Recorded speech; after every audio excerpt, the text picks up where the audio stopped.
এই হলো সেই তাজু ভাই, যার ভিডিওতে আপনারা দেখছেন প্রকৃতির সৌন্দর্য এবং গ্রামীণ সাধারণ কথাগুলো।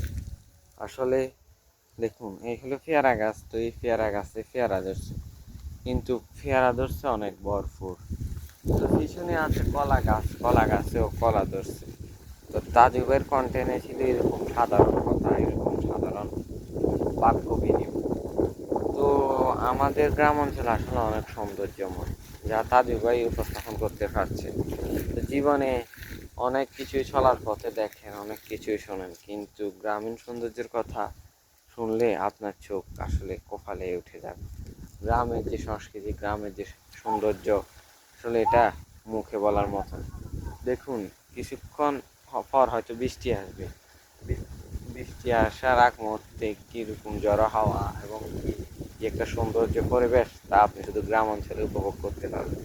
দেখুন, এসি এবং কি ফাঁকার বাতাসের চেয়ে এই গ্রামীণ বাতাস আসলে খুবই আরামদায়ক, খুবই মন জোড়া। হ্যাঁ, আপনি যদি গ্রামে আসেন তাহলে আপনি এসব কিছু দেখতে পারবেন।